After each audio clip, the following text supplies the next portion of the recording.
Kape tayo. Lean and green. Pang 7 days ko nang gumagamit nito guys. And effect sa akin. Maganda siya. Pampaantok. Ganun. So, tara. And nag-init ako ng ano bang tawag nyo dito? Ewan ko anong tawag dito sa inyo. Dito sa Hong Kong ito ay dumplings na may sticky rice and sa loob ay may palaman na parang suman sa atin sa Pinas. Yan ang breakfast natin. Gigising ko lang and wala kasi yung mga amo natin. Malis. Magta-travel ulit sila sa Taiwan. Hindi na ako sinasama lagi. Pumunta rin sila dati ng Thailand. Hindi din nila ako sinama. Sinabi ko kasi sa agency na kung magta-travel sila, uuwi na lang ako ng Pilipinas. Hindi na ako sasama. Kaya siguro sinabi rin nila sa amo ko. Kasi di ba dati naalala nyo yung nagbigay ako ng share sa ticket nung sumama ako ng Japan. One time lang naman yun. So, ayun. Sabi na agency, wag ko na daw ulitin. So, ayun. Sinabi ko na lang na wag na lang akong isasama. Di, nandito na lang tayo sa bahay, di ba? Tsaka, saglit lang naman. Hindi naman, matagal. 4 days lang naman sila dun. Magta-try nga ako mag-voice over dahil ganito yung ginagawa kong vlog guys sa Facebook. So, nagvi-video lang ako. Tapos, after mabuo yung isang video, saka ako nilalapatan ng boses. Makita nyo naman yung kamay ko guys. Grabe yung pinagbago. Pang matanda na yata to. Sa dami ba naman lagi ng ginagawa. Tapos, hindi pa ako sanay na nag-gloves. Pero, itatry ko na rin naman kahit papaano. Kasi talagang grabe na talaga yung kamay ko. And syempre, ayan nga yung pinapakita natin.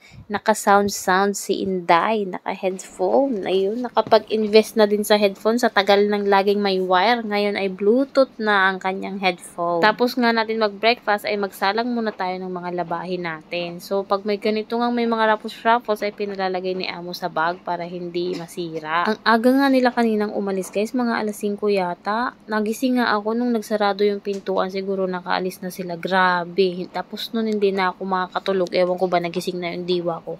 Pero nakahiga lang naman ako sa kama. Hindi pa ako nag-cellphone. Nag-cellphone ako nung alas 8 na. So, dito nga pala guys sa Hong Kong ay liquid ang pinapagamit ni amo. Pero minsan may powder din pero yung damit lang ng mga amo ko. Tapos dalawa din yung machine namin. Yung akin tapos yung kanila. Nung unang ang paglalaba ko dito ay nagtaka ako kasi ang konti talaga ng pinapalagay nila as in 0.05 lang ganun sa isang salang. Sabi ko, paano kaya to? Ayaw din nila ng masyadong may amoy yung kanilang mga damit.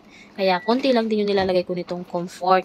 Yan para lumambot lang yung damit nila. Kasi pag natuyo sa araw ba, parang crunchy. At after nga natin magsalang, ay sinimulan ko ng ibabad itong ating CR. Pag wala nga sila, ay talagang sinasamantala ko yung pagkakataon na mapaliguan to ng buong tubig dahil minsan ko nga lang siya mapaliguan. And then, after ko mababad yung ating CR, inilabas ko na rin yung mga laman ng ref, itong mga patungan dahil lilinisin din natin yan. Baka sa 2 taon ko dito, wala pang 10 beses kong nalinis ang ref kasi nga hindi naman nagdudumi. So, pag wala lang sila pa nag-travel sila, sinasamantala ang pagkakataon na mailabas tong mga to at isa-isang malinisan. Pero never talaga guys nakita ko yung ref namin na madumi. Ewan ko ba. Hindi naman din kasi sila yung tipong laging may... Ako lang yung gumagalaw sa ref. So, pag nakita ko mga patak-patak, pinupunasan ko na agad para hindi siya magdumi na papatambakin mo o paparamihin mo yung dumi bago mo linisan. So, every time talaga na maipapasok ako, mailalabas ako, may makita akong dumi, nililinis ko agad. Kaya hindi siya ganun kadumi.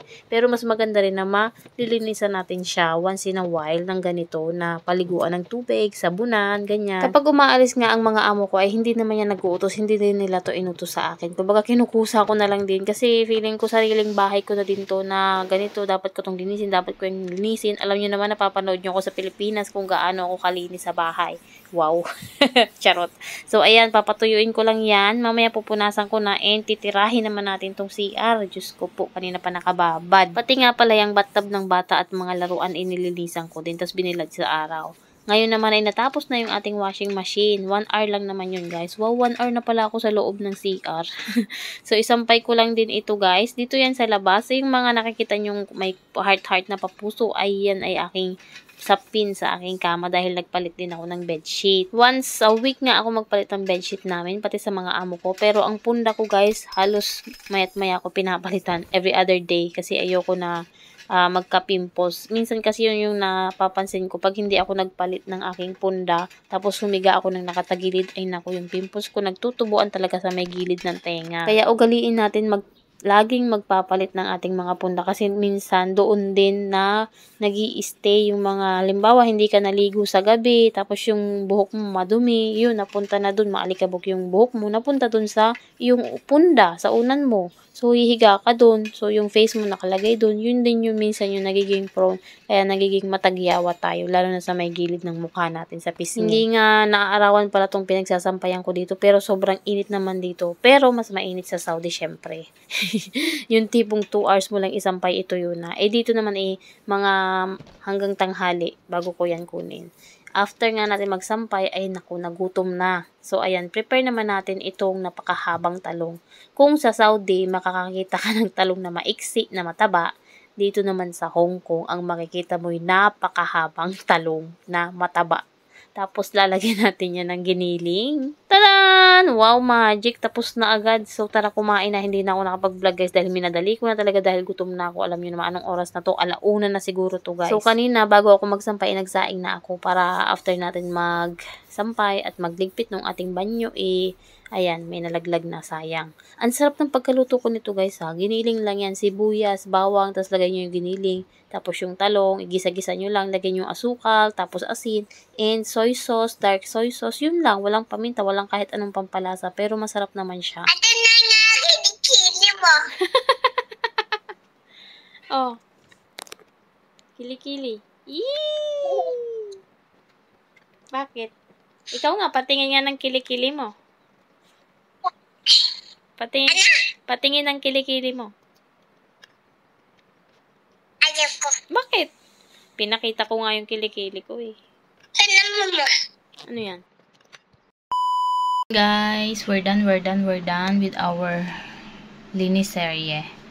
Tapos na ako. Nagpalit din ako ng bedsheet. Sarap matulog sa aking kama. And, ayan, nilabhan natin. Dito ko na sinampi kasi biglang umulan nung hapon, bandang hapon. Habang tayo ay naglilinis ng CR, tinapos ko na after ko nung lunch, diretso na ako sa CR naglinis. Tapos nagpahinga ako ng saglit, hindi ko ma-charge yung cellphone ko kasi nag-upload ako sa Facebook. Tapos, nilinis ko yung, hindi pala nilinis. Nagpalit ako ng bedsheet sa kabila naman, sa kwarto ng mga amo ko. Pero hindi ko pa nalilinis. Sa Monday na kasi bukas day off ko. So, ngayon ay dinner time na natin. We are done. Thank you, Lord. Marami ako nagawa. Marami nagawa na dot-dot, char. Pero ang dami ko ding nalinis. Okay naman. Kasi araw-araw naman ako nag-general cleaning kasi lagi nandito, guys, yung amo ko. So, talagang marami akong nalilinis everyday. Kaya, ngayon, nawala sila. Malinis naman yung bahay. Kumbaga, i-maintain mo na lang. Bukas day off natin. Monday na ulit ang trabaho. So, Monday ko na isasalang sa machine yung kanilang mga bedsheet. Nilagay ko lang dito sa sala. So, tara, kain muna tayo. Ayan pala yung mga bedsheet. 2 salang yan, kaya 2 basket nilagyan ko. At ang pagkain ko ay yung tira kaninang talong na may giniling. Tapos, nilabon ko lang yung ating sitaw dyan sa rep. Ang tira lang naman, ang nasa loob lang actually ng rep, cucumber, sitaw at saka itong talong. So, naulam ko na yung 2. So, sa Monday ko na iuulam yung cucumber. And kanin, ito rin yung tira ko kanina, hanggang gabi na yung sinain ko para hindi na ako magsaing. So, ayun yung pagkain natin. Puro gulay muna tayo dahil pag nandyan sila, laging may karne. Ayan. Ay, salamat po. Ang sarap nga maglinis kapag merong pa-music. O diba, kaya bili na rin kayo nitong headphone, wala nang wire. Nasa comment section kung paano ko nabili. Umalis na naman nga ang mga amo ko ay mga layas talaga dahil nga holiday dito sa Hong Kong. So ayun, 4 na araw sila sa Taiwan. Kaya makakapag-general cleaning na naman si Inday. At dahil nga bukas ay Sunday, ako'y mamimigay ulit ng SIM card sa mga hindi ko pa nabigyan ng mga bago lang dito sa Hong Kong. Sa Central ulit, guys, or PM nyo ko sa WhatsApp ko or comment down below. Basta sa Central lang po, ha, sa may worldwide. Yung palang nakita nyong video na yan na maiksi, nasabi ko mamimigay ako ng SIM card. Yan po yung bali nagiging extra income ko dito sa Hong Kong, guys. Meron sa akin nag-PM na isang SIM card. Like sa atin yung Talk and Text Smart, ganyan. So dito sa Hong Kong meron din ang tawag Smart Tone. So yun ang ibang, ang nagmamayari ng taga rito talaga, pero meron din sila na para sa mga Pilipino na same lang din ng Smart Tone. Pero ang nag-contact sa akin ay yung parang branch, ewan ko anong tawag sa kanya, manager. So kinontak niya ako na kung pwede daw ipopromote ko yung SIM card nila. So, ayun, binibigyan nila ako ng SIM card, ipamimigay ko siya na libre dun sa mga bagong dating dito sa Hong Kong para yun yung magagamit nila. Diba, laking tulong yun, hindi na tayo bibili. Kasi ako noon bumili ako guys ng SIM card ko dito sa Hong Kong. Around 500 yata. Magkano nga ba yun? Limot ko na kung magkano. So, itong ipinamimigay ko na SIM card sa mga kababayan natin guys is libre na siya ng 1 month. Unlimited data na siya. So, ayan. So, ito siya. Marami akong ganito. Free na siya, guys. Pag bibili mo to $93. Libre 1 month, only data na siya. So, ayan. Laking tulong to para sa mga baguhan dito sa Hong Kong, guys. And nakakatuwa din kasi, syempre, nakakalibre na rin ako ng internet monthly. Kasi yun yung parang bayad nila sa akin for promoting their SIM card. Pero, at least, yung mga kababayan natin na bago dito, diba? Malaking tulong to, diba? And, ayun, nakakatuwa din na meron tayong mga ganito na pa-extrang nai-sponsoran. Ano bang tawag dyan? Yung mga artista na ano ng mga brand. Ewan ko. So, nakakatawa, diba? So, ayun yung mga extra income natin dito. Tapos, meron pa ako yung Balikbayan Box na shop na bukas ko naman gagawa ng video. So, isasama ko kayo pag hindi ko nakalimutan na mag-vlog. Isasama ko kayo guys. Bukas meron pa. Ibibideo natin yun. Kung matatagpuan ko yung may-ari nung Balikbayan Box bukas, dapat daw maaga ako eh. So, ayun. Thank you for watching today guys. Pagtapon lang ako ng basura tapos maliligo and sleep na ako. Bukas day off natin. Magbablog ako. Try ko mag-vlog. Thank you for watching at sa mga lahat ng mga nandyan pa rin hanggang ngayon. Thank you. Bye-bye!